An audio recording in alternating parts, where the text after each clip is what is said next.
Yes, people. AJ knows MMA here with Mystic Titch. What's going on, peoples? We've got our UFC Fight Night, Hernandez versus Rodriguez predictions, and we're going to be starting with Chanel Dyer versus Elise Reed. Now, I personally think this is going to be a bit of a shutout. I think Chanel Dyer is easily going to get the win. Last fight and back in March at UFC London, I was there live to watch that. She kicked off the cards, come out to gigs talking the hardest, was a hard walkout. Come out and put the money where the mouth was, got the nice finish over Ravina Oliveira in the second round. I think that's going to be quite an easy win for Chanel Dara. I think she's actually going to get another. She's going to get another finish, another TKO slash knockout finish. What do you think to this one, broski? To be honest with you, mate, I'm expecting the same thing. I'm expecting like one-way traffic pretty much Yeah, from Elise Reed. yeah, No, dude. yeah. I don't think she's going to have much of an answer for it. Not much of an answer for anything at all. So I think that's quite an easy one to start with, people. I think Chanel Dara is going to get the Yeah, I TKO think she win. gets it done, and to be honest, I wouldn't be too surprised if she got it done in the first round as well. I know she lost in the contender series too. I think it was Carol Foro. I might be wrong. What, probably a year ago, year and a half ago now. Double check. Which is Yeah, admittedly yeah, yeah. Carol it's for probably not the best loss, but Carol Foro she fought a few fight night ago actually, and she was really good. She's improving, and to be honest, yeah, I just think So Chanel Dye. the losses aged quite Yeah, it's well aged then. well. It's aged well. I think over time she's establishing herself as a pretty good strawweight, and I like that she's explosive as well. She likes Yeah. to strike. She goes forward, she strikes, and she puts on a show. Yeah, Yeah, she's I'm a good fighter, expecting. yeah, and she is a bit of a showman slash show lady, Yeah, she's however you from want New to England call as it. well. She's She's good. We've always got to support our English fighters over here anyway, but yeah, Chanel Dyer's gonna get the victory in yeah, that one, people. I think 100%. we both agree on that one. Yeah. Right, up next, people, we've got Jackson McVeigh versus Wes Scholz. Now, this one, I'll be honest, people, until having a look, I was a bit not too sure who these fighters were. I know Cedric Dumbass, Cedric Dumbass is. He's got a bit. He's got some crazy out of the cage antics to say the least. That Dash choke, I'm not sure if that was the fight where he got knee. Nah, I don't think it's the fight where Dumbass got kneed in the nuts. Do you remember that one? No, that wasn't against him. That was a yeah. Oh, that was the Dante Johnson fight. That Ah, was, yeah, yeah, which yeah, I yeah, remember from yeah, this yeah, fight. I think yeah. most people expected Dante Johnson just to go out there and take his head off, and yeah, he Yeah, struggled a little bit. yeah, yeah, yeah, yeah, yeah. Um, So I win over Cedric Damas and then a submission loss to Zachary Reese and a loss to Bruno Ferreira. So yeah, he's one and two in the UFC, but Zachary Reese and Bruno Ferreira, they aren't awful opponents, people. They're some good fighters, so I don't think there's a lot of shame in them losses. We've got Wes Scholz on the other hand. He's coming off a win over Ben Johnson, submission win in the third round, guillotine choke. TKO lost to Damian Pinas again, another good fighter, and the same with Mansour Abdul Malik. I know he lost last weekend to Dustin Stolfus. I don't think but anyone's seen he's that not one come awful. in, Yeah, and he's not an awful fighter. He's a good fighter in my opinion. I think this is quite a tough matchup, people. If I had to lean any way, I think I'm gonna go with Jackson McVeigh. yeah. See, I'm going to go the same, and I'm going Jackson McVeigh because I think despite his recent losses, I don't think he's that bad of a fighter. I'm not saying he's going to qualify into being like a top 15 or a top 10 fighter, but the loss to Zachary Reese, for example, if you watch that fight night, yeah, he lost in round two, but he put the mustard on Zachary Reese in round one. He as soon as he got in the tie clinch, and as soon as he did, he was coming up short with these short elbows, and he was putting Zach Reese into some trouble. Who again might not be the best fighter in the world, but he's He's a good established. Yeah, he's fighter. Yeah, established, yeah, and yeah. he's He's a pretty good good in my fighter. opinion. He's definitely good enough. There's a lot worse fighters than Zachary Reese. 100%. And in terms of Wei Schultz, I just don't really see a way to victory for Wei Schultz. Again, he's not an awful fighter, No, but he has got the conditioning to go the distance because he had a very sloppy, sort of messy, a slow grappling match, yeah, if you will, against Ben Johnston. yeah, yeah, However, it must be said that although he won the fight by, I think it was a guillotine actually, round three. yeah. Um, Ben Johnson did put it on him for most of the fight, and he was down on the scorecard. So he got a Yeah, sort of yeah, he got a, like a yeah, bit of a. I'm not going to say a lucky, but he yeah, needed that yeah, sort of result yeah, to win yeah, it. yeah. I don't think he's awful, but to be honest, in my opinion, Jackson McVeigh is a slightly better caliber of I, fighter than I, Wes Schultz. I agree on that one. I think we both got Jackson McVeigh in that Yeah, one. yeah. And if you ever watch Wes Schultz as well, you'll notice he's a very, very small middleweight. And a lot of the guys who are really small middleweights, I'm thinking of like Bruno Ferreira, Yeah, for example. Small guys that hit like a train, sort of yeah, thing, real yeah, flat-footed, yeah. flat boxers. Wes Schultz is not like that. He's a very small middleweight. Apart from he lacks a lot of explosivity. He doesn't really have knockout power. Yeah. I mean, maybe it's me being unfair. I'm saying he doesn't really have substitute, and he doesn't really have that sort of sub threat that his Mm. last win he did get a sub. Yeah, yeah, yeah. But He was dropping. it don't mean Yeah, anything. Do you I'm know not what I hating on mean? him or anything like Yeah, that. yeah, yeah, I think Jackson McVeigh should get it done within yeah, 2 rounds. And yeah, to be honest, TKO submission, just yeah. he'll finish him in Nah, my I opinion. agree with you that one. So we both got Jackson McVeigh to pull off Yeah. there. I'm not sure what way he's gonna get it done, to be honest. But you think he's gonna get a finish over Wes Yeah, I Schultz? couldn't say, but he will finish him, I believe. Yeah, come on. Right, up next, people, we've got Gage Young versus Standor Savini. Now, Standor Savini, I want to say big shout out to Dan Holt. He's coming off a win over Dan Holt, who people, I still believe Dan Holt is going to be one of the best fighters. He is a absolutely unreal fighter. I think there's no shame in this loss over Stan. It's not a loss, it's a lesson, in my opinion. And as you can see here, Stan's coming off some really hot finishes. He loves the guillotine choke, he loves the submission. It's going to be his debut in the UFC, so it is a bit sad. It's one of them what could have been for Dan Holt, but I'm certain we'll see Dan Holt in the UFC in the very near future, Yeah, there's gas left in the tank. 100%. And obviously Gage Young, on the other hand, um, he is he's coming off a win over Thiago Moses, a win over Mache, however you say that. Losses to Elvin Elder and Quidin Sadikid on the Contender Series, which a decision loss as well, which like what we said earlier, there's not Yeah, a lot of shame in yeah. that. To go the distance with Southkill, this reminds me of, for example, Danny Silver, the dude that knocked out Curtis Campbell. Yeah. In fact, you were probably there watching it. Correct me if I'm wrong. Was that Yeah, last year, yeah, right? yeah, yeah, So yeah, yeah, yeah. he, for example, just over a year ago from that, he went to a decision against Kevin Vallejos, right? Yeah.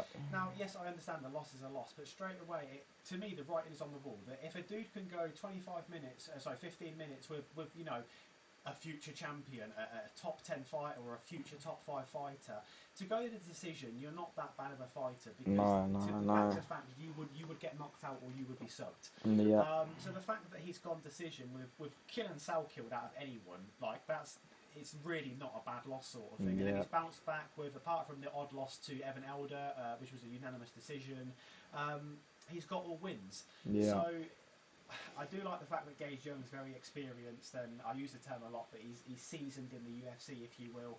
But Dorsainville, I don't really know enough about him, and there's not really a whole lot of pre-fight tape footage to see about him. No.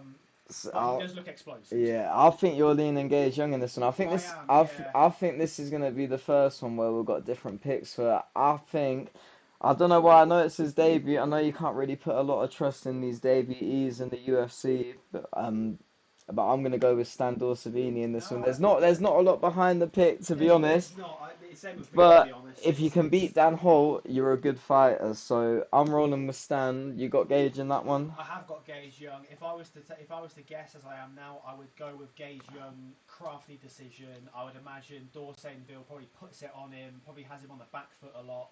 But Gage Young, he's got a decent bit of grappling. He knows what he's doing. Yeah. I would expect it to be a sort of 10-9 round one, if you will, and then round Yeah. 2 and 3, I would expect Gage Young to probably sort of grow into the fight more, Yeah. and just sort of take control, if you will. But yeah, I don't know, it's a hard one to pick, and to be honest, I understand both picks because it's one of them fights, in my opinion, it's about a coin flip. Yeah, it is a hard fight. I think Dawsonville's going to get the submission, so I think we both think the fighter's going to get a submission. Yeah. Just different fighters who are going to get that submission. Now, people, this one, I think this is a really easy one to pick. We've got Marcio Barbosa, who's on a massive win streak with some nice wins there over Denise Buzika, Damon Wilson on the Contender Series to get into the UFC. Um, I think this is going to be an easy win for Barbosa. Ryan Coos, on the other hand, I thought he looks a bit like Austin Lane. People, let me know. I might be bugging on that one. Don't get me I see it, wrong. He's on a decent win streak as well. He's got a nice win in Karate Combat, nice win in Samurai Fight House, both finishes, but. I don't know too much about these fighters, people, but I think Barbosa's going to get the win. I think he's going to get the finish over Yeah, Ryan Coos. and I'm on the same page as you, bro. To Yeah, I be think honest, we're on the same I think page on that Barbosa one, gets isn't it it? done, and I think he gets it done probably quick and probably quite early as Yeah, well. yeah. My thing that leads towards this, look, Barbosa has a brilliant record. Is he 18 or 16 and 2? 18 and 2, He's yeah. 18 and 2, and as far as I'm aware, I'm pretty sure he's on like a 5 or 6 knockout streak, a win streak in a row. Yeah. And yes, Ryan Coos has a couple wins, but for me, when you have wins in Karate Combat and Samurai Fight House, I just really struggle to take them with much credibility when it's it's a karate, isn't it? It's a karate Yeah, event, yeah. and obviously, apart from the exceptions like Wonderboy and a couple other people, yes, some people can translate karate into the UFC. Yeah. But for your average fighter, if you will, and that's no disrespect to Ryan Coos, obviously, I don't think it translates over that well, and I think we'll see exactly what I mean by that on Saturday night. I think Yeah. Marcio Barbosa gets it done, and I actually think he gets it done in about 2 minutes. Yeah, I can see that happening. I think it's going to be one of them ones. It's like the quickest fight of the night. It's like Yakyayev does it a lot, for example. It's just you give it literally 20 seconds, and it's like head kick, follow ground and pound, fight's done. Yeah. I'm expecting something like that. I'm going round 1 knockout, and I'm going quite quick. Yeah, I agree with you on that one, bro. Right, up next, we've got Nasrat Hasparat versus Chris Padilla. Now, I think this is a really close fight, people, but I'll be honest, I love Chris Padilla. He's on a really nice win streak. He's got some nice wins over Ismail Bonfim. We were talking about that earlier. That was a great fight. He battled a lot of adversity. Jai Herbert, the man he nearly finished, Ilia Topuria, another great win. Rongzhu, he's got some great wins on his record. Nasrat, on the other hand, the lightweight Kevin Gastelum, I'm pretty sure he's coming off a head kick loss to Quinton Sadikid, but there's not a lot of shame in that, and he's got some nice wins over the likes of Ribovic. It's all good. It's all good. He's got some nice wins over Ribovic, Jared Gordon, Malarkey. So there's some nice names in there. I think it's going to be a close fight, but I think Chris Padilla is going to be able to pull it off. I don't know about yourself, bro. So before we filmed this video, me and you were having a conversation, and we both agreed that Chris Padilla would get this fight done. Yeah. Perhaps that is going to be the case, but to be honest with you, I haven't done my homework well enough, and I forgot that Hackrast had fought those people. If you don't mind clicking on his Yeah. because a lot of them wins have aged really well. Yes, he's coming off a head kick knockout against Sal Killed, but I mean, there's no shame in losing to Sal Killed because he, at the moment, he looks like the next big thing. Yeah, It's only a week ago that he got finish over finish over Gamrot, yeah. But the fact he's got 4 wins in a row, and you've got Esteban Ribovic in there, who I think is really good. I rate him highly. You've got Jared Gordon. He got that nice one over Barbosa, didn't he? Literally the weekend just been, He's definitely not some guy that you could just go out there and just put away like he's nothing. No. Jamie Mullarkey, okay, maybe some people will slate him or whatever, but he still got him out of there in 1 minute and 44. Yeah. And then he got a win against Quinones as well. Yeah. So to be honest, before this fight, I was going Chris Padilla, but now I've just seen his Tapology record and his recent fights. I'm actually going to go with Hackrast. I respect it, Yeah. I respect it, I'm sticking with Chris Padilla, but I respect it, and you know what, people? I wouldn't be surprised. I can see Nasrat pulling it off. So, you going with Nasrat? How do you think he's going to get it done? I'm seeing, you know what I'm truthfully seeing? I'm seeing this split decision 29-28 where there's an argument for both people being robbed, if you know what I mean. Yeah, you know what? I actually love that, you know. I actually love that. Chris Padilla won that on pressure and no strikes, and then it's but Hackrast got 3 takedowns. I'm seeing that's where it's going. I love that. And the last thing I'll say about that fight as well, not that fight, but the fact about Chris Padilla, for those who are watching it live, there was definitely some fishy business going on. Because you remember when Chris Padilla's last opponent, who I believe was Medeiros, I think. Yeah. Anyway, if you watch that card live, it went to the judges, it went the distance, they gave it 29-28, Chris Padilla, unanimous decision. Yeah. They then 20 minutes later turned around on live on broadcast and said, "Hey guys, you know that fight that we just Mm. gave to Chris Padilla Oh my 20 god, minutes I ago?" remember that. Forget about that. Yeah, yeah, yeah, yeah, yeah, It's a shit. draw. I From what you've forgot seen, about there was that. a draw. And if you watch that fight, it was not a draw. So I don't know whether that was some sort A of mad tick. dodgy A little bit business of that going on here. fucking Bulgarian fight, round two, people. You remember that Yeah, Bulgarian against fight where they, Alvel. yeah, yeah, Genius. yeah, yeah. Yeah. So, but people, we've got different picks on that one again. I'm going with Padilla to I'm get a going with close Hack Priest, decision. but I'll probably end up eating my words in this week. But yeah. Right, up next, people, we've got the Blob, Oh, the Blob. Shamil Gaziev versus Kennedy Nzouruku. Now, the Blob's actually coming off two losses. Not a lot of shame He's in had it those rough though. losses. He's had it rough. Brando Peric, Waldo Cortez, three cancelled fights with the Polar Bear, Sergey Spivak. It was on a really nice win streak before the Rosenstrike loss, when he just lost to Cardio. I don't know if you Yeah, he remember was that one. done. He was He done. tapped out to Cardio. That wasn't the best show out for the old Blob, to be honest. Kennedy Nzouruku, on the other hand, coming off a draw, another draw to Bichecha, heel hook lost to Volta Of Walker. course. Not a lot of shame in that. Everyone's getting lost heel hooked by Volta Walker, so there's not a lot of shame in that one, people. Um, I think on this one, people, I love the Blob. I think the Blob's gonna get. I think the Blob's going to find himself again. I think he's going to be able to get a Yep. knockout, and I think he's going to get the finisher. I think that's a pretty straightforward one, that one, bro. I Yeah, think. I agree with you. I think that okay, Kaziev's coming off 2 losses in a row. That's never a good look for any UFC fighter. But he's lost to Brando Pericic, who, as of right now, hasn't lost in the UFC. He's still undefeated. He's a Yeah, big heavyweight. In my opinion, he's actually quite good. yeah. He just puts it on you, sort of thing. He's a big guy. He hits hard. There's no shame to losing to him. And then Shamil Kaziev's loss before that, I believe, was against Waldo Cortez Acosta. Yeah. And again, there's no shame in that. Waldo Cortez Acosta is definitely Salsa Boy, he's coming off a loss now, if I'm not to mistaken, Pavlovich. to He is. Pavlovich, but there's no shame in But that, in I my think for a opinion. guy like Kaziev, who I get it, it's funny, people know him as the Blob, he has quite good hands and he can stick one down the pipe pretty fast, and he does Yeah, catch people with them stiff but fast jabs. yeah.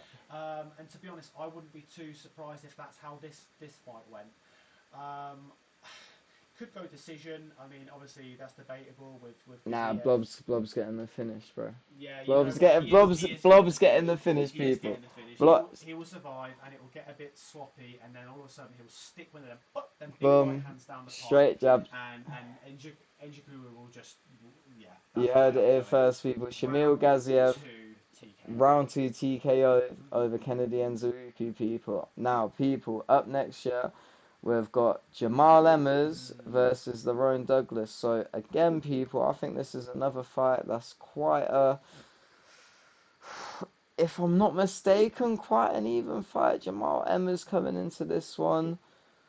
Not awful. Lerone Douglas. Now the bookmakers Mm.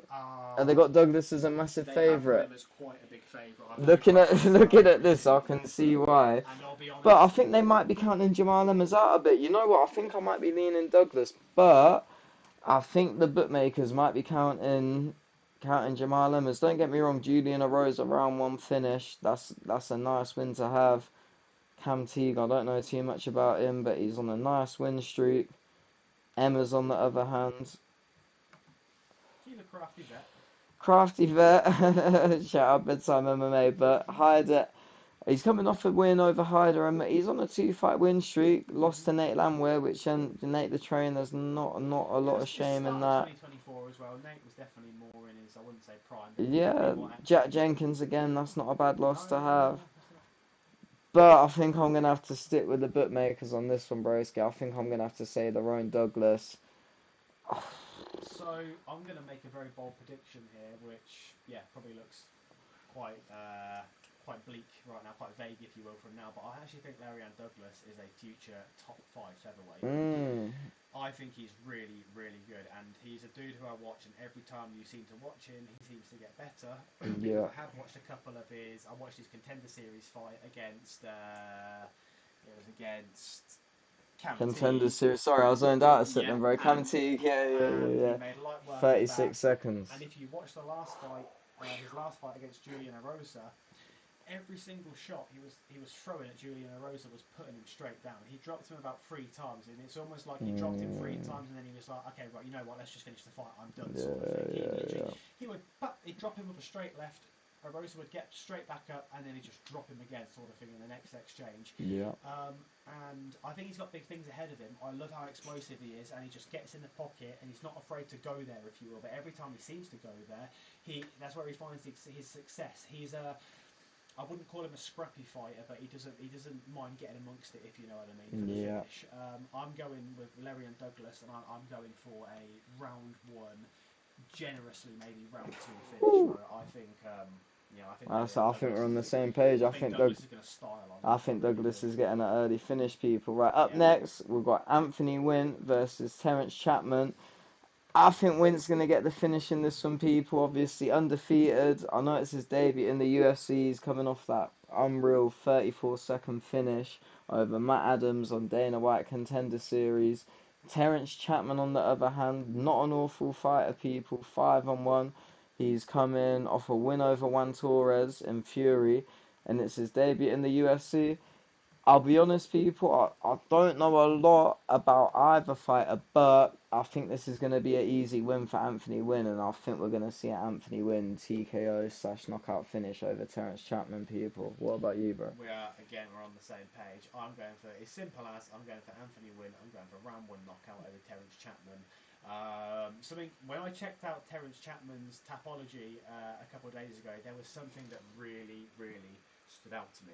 And if you wouldn't mind clicking on his Yeah, I Tapology got you, again, bro. you will potentially. Oh, sorry, my bad. If you go on Terence Terence, yeah, Chapman's sorry, instead, yeah.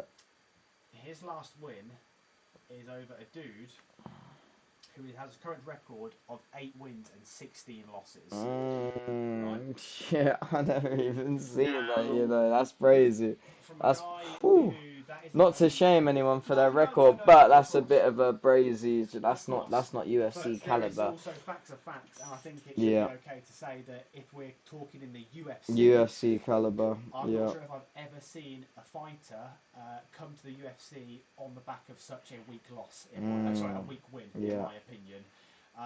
And the fact that like this dude, it's the only thing he's got on his recent record. Even a loss to 21-13 is a bit. Exactly. I think it's gonna be a shutout, people. I think I think that really says I'm enough, going for innit? Anthony Wynn, and I'm going for round one That's a knockout. shout. Anthony went round one knockout. Now, people, up next. This is. Oh no, that's to kick off the main card. The second fight on the main card, we've got Carl GDs versus Jessia Chavez. Now, big shout out to Jessia Chavez. Commented and liked the Instagram post the other day. Nice. As you can see from the record, absolutely unreal record.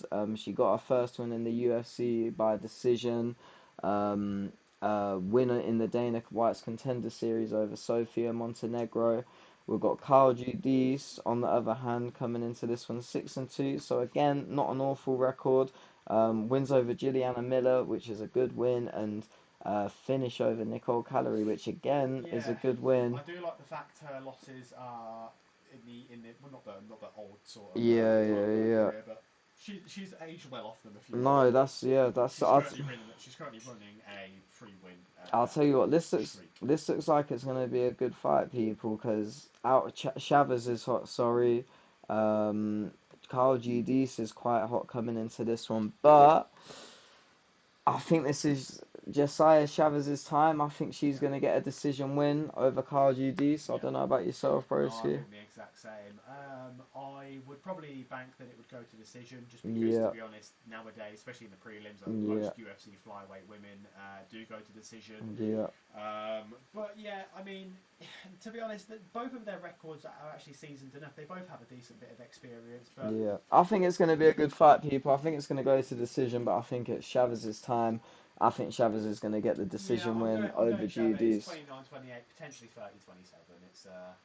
Right, up next, people, we've got Markel Meadows, versus Mason Jones. Now, this is an easy one for me, people. I've got to go with the Welsh Dragon, Mason Jones. Watching him fight back in March at UFC London, getting that win over Axel Sola. He'd come through some adversity for that win. I thought that was a great win. The win over Bajal Oki, again, come through some massive adversity Yeah. to get the win in that fight. Nice win over Jeremy Stevens. He's on a 7 fight win Yeah. streak with his only loss coming from Ludovic Klein. Not a lot. That's such a fine loss to have as well. Yeah. Klein's legit. Yeah, That's there's no shame in that, no, people. no. We've got Meadows coming into this one again. Having that draw with Chris Padilla, which is like we've already talked about it, people. So we won't go too I do into find that that a one. strange coincidence how these dudes have ended up on the same card. That's a lot. I'll tell you what, bro. Once you start doing these videos, you actually see this happens more often than not, bro. And obviously because of the schedules lining up and stuff as well. Don't get me wrong. Before that fight, he's got some nice wins here over Austin Hubbard, Shenensky, Quinones. Loves the cancelled belt. Loves the cancel, but I don't know if that's him or if he's just been unlucky with the opponents. Yeah. I think this is an easy one, people. I think we're going to see Mason Jones get the finish over Meadows. What about yourself, bro? So I'm going Mason Jones, of course. To be fair, my brain and my heart is telling me Mason Jones. However, Mason Jones is one of my favourite fighters. However, he does have a massive tendency to get hurt in his fights. Yeah.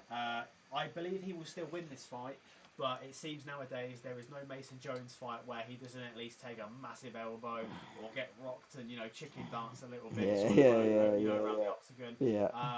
However, the crazy thing is he's one of the toughest dudes in my opinion in the whole UFC. And the only way you're going to stop him is if you kill him. So Meadows is sharp, and he does have a pretty good jab. He has some pretty good calf kicks. He's all rounded. I wouldn't be too surprised if he shot for a takedown. But Mason Jones, I think he's tougher. He is more experienced, and he just knows exactly what he's doing. And this is the perfect sort of opponent, in my opinion, for Mason Jones to either get a late rounds finish or 30-27 decision. Yeah, that's what I think. I agree with you on that one, bro. Right, the last 3 fights. I just want to say a big shout out to Mystic Titch as well, because this is his first time doing a video, people, and he's absolutely killed it. He's absolutely killed it with this one, people. So I don't think he's gonna have the YouTube up and running by the time this drops, but you'll see clips of this on the Instagram. You'll see me tag him as a collaborator on the Instagram, so please make sure you follow him. When the YouTube drops, you'll see him as a collaborator on the YouTube video as well. Make sure you tap in with him, people, because he knows his stuff. He's killing it. We're going to be doing a little thing with little bets and stuff like that as well, people. So keep your eye out for that one, people. But these last 3 fights, we'll get these done because I think we're both wanting to fry one now. I don't know about yourself, innit? But people, these last 3 fights, Reindeer Derrida versus Roman Dolidze. I've got RDR to get a submission win over Roman Dolidze. Of course. I think. I'm actually quite excited for this fight, and I'm excited for this fight because this is Derrida's debut at light heavyweight. And if you've been tapped into the media this week, all that RDR has been saying is that how great he feels at light heavyweight and how he can even eat what he wants. He doesn't really have to cut these mad weights. And to be honest, I don't know the exact height, but I'm going to take a guess and say that he's probably 6'3", 6'4". He's more than big enough to be in light heavyweight. And in my opinion, the fact that he can fill out here, the way he implements his sort of aggressive grappling, he likes to implement the sort of straight knee up in the middle. I think it suits the light heavyweight division perfectly. They're both coming off losses. They are. And they're both fighting at light heavyweight for the first time. They're both coming off a couple of losses. It's Dolidze's debut at light heavyweight as well, and I think RDR is going to fare a lot better at light heavyweight than Dolidze. I think we're both got RDR in that one, bro, innit? I mean, no disrespect in saying this. I feel like moving up to light heavyweight, Dolidze, it gives him the opportunity to become a bit more blobby, whereas RDR, it gives him the opportunity to become more toned natural weight. It gives me vibes of, when Islam moved into welterweight from lightweight, and as soon as you've seen him fight in person, you're like, okay, yeah, he looks more filled out and natural. Yeah. That's where I think we're going with RDR. Yeah, we've got I've got RDR submission. I've got RDR late round submission. Yeah. Awesome. Yeah. Wouldn't be too surprised if it was decision though. No, I wouldn't be surprised either. Right, co-main event, people. We've got Sergey Spivak, the polar bear, versus Vitor Petrino. Now, I've got Spivak by knockout.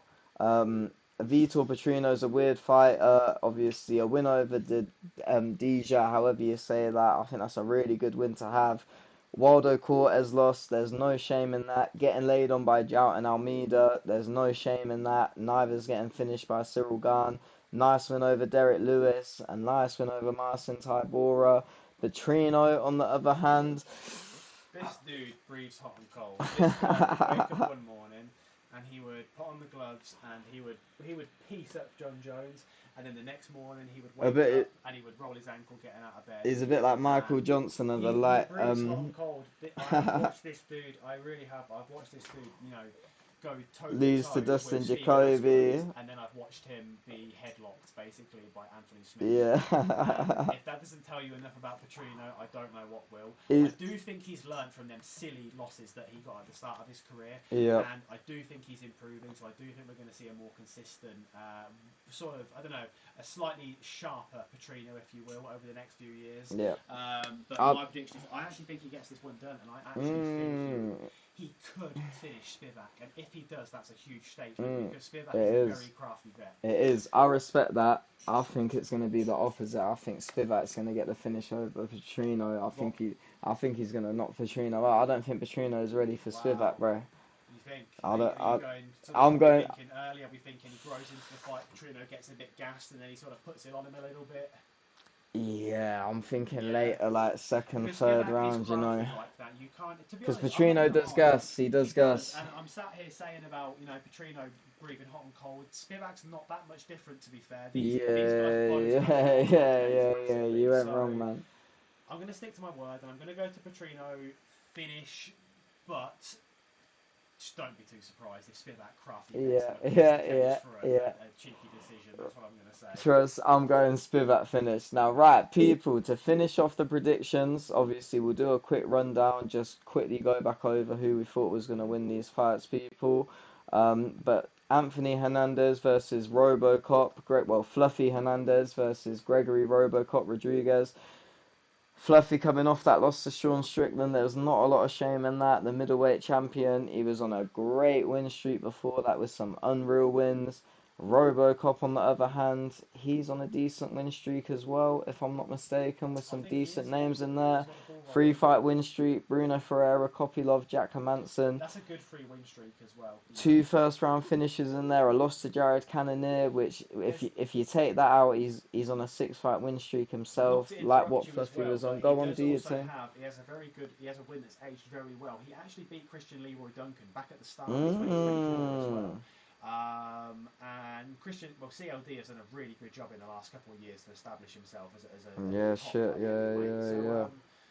he's good. Robocop is good. Robocop's really good. He's good, but I'm going with my boy Fluffy. Big shout out to Fluffy. Shout out to Certi MMA. Won't go too much into it, but both of them, man, are Certi to say the least. But I've got Fluffy going into that one, people. So I am going Fluffy. Fluffy's one of my favourite fighters in the whole of the UFC. To be honest, I love his fight style. I love the way he just drowns people out. Literally, as the fight goes on, and he sort of brings you to this deep water that most people just simply can't breathe in, and that's when he gets the finish. But saying that, I do think this is one of the toughest guys that Hernandez has ever fought. Robocop is after Strickland, maybe. Sorry to cut you off, but he's a dangerous guy. He hits really hard. And the one hole that I will say that is in Fluffy's game is he is a little bit chilly to the body. Yeah. And in my opinion, Robocop is just the type of guy who slams you with a liver shot in round 1, being risky, jumping in the body. Yeah. And I'm not saying that will happen, but I wouldn't be too surprised if we see a Robocop early finish. However, I do think that I think Fluffy decision. I'm going Fluffy decision. He does a good enough job, I think, to evade the danger, sort of bring Robocop to his level, and then do his usual, drown him out. And I think we could see a late round finish, a round 4, round 5 finish from Fluffy. Awesome. Right, well, people, that's our predictions. We'll quickly just go over them. So I think we've both got Chanel Dyer to get a TKO finish. Yep. I think we've both got Jackson McVeigh to get the win over Wes Scholz. I think you've got Gage Young to get the win. I've got Standor Savini to get the win. I think we both think they're going to get a submission. I think we've both got Barbosa to get the win over Ryan Coase. Early knockout finish. I, I've got Padilla to get the win, and I think you've got Nasrat, I think. Are you sure? Ah, that's good. Oh yeah, he's changed it last minute. He might regret that one, people. Although you can back me up. I did originally pick Padilla. Yeah. Records got me. Yeah. You're not wrong. You're not wrong. Right, we're both going Padilla. We're both going the Blob to get a finish over Kennedy and Zuku.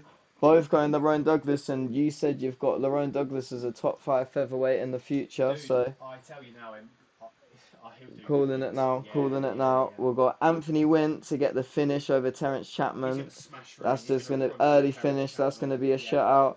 I think we've both got Chavez to get the I've win. got Chavez, probably a decision. Decision win, I can see. Yeah, I think decision win for Chavez. I think we've both got Mason Jones to battle a bit of adversity and then get the finish. Typical Mason Jones fight. Probably go through hell and back in round 1. Yeah. And then come back to either get the finish or decision. Yeah. And I think we've both got RDR to get the win over Dilid, saying both for their light heavyweight debut. Yeah, RDR with that one. With have you got Spivak in this one? So you got Petrino in it. So I'm actually on Petrino finish. okay, so I've got Spivak finish. He's got Petrino finish. And then in the main event, we've both got Fluffy Hernandez to get the decision win over Robocop. I'm going to go for late sub. Late sub, okay. Late sub. I think Fluffy's going to get the decision win over Robocop. Right, people, thank you so much for watching. This is AJ MMA with Mystic Titch. I hope you enjoyed the video, people. Please like, comment, subscribe if you've not subscribed already. Make sure you tapped in with Mystic Titch on the Instagram, and then when he's got the YouTube up and running, people, make sure you tapped in with him on the YouTube. Peace and love. Stay tapped in, people. Stay tapped in. But peace and love, people. I hope you have a great day, and we'll see you in the next video, people. Peace and love, people.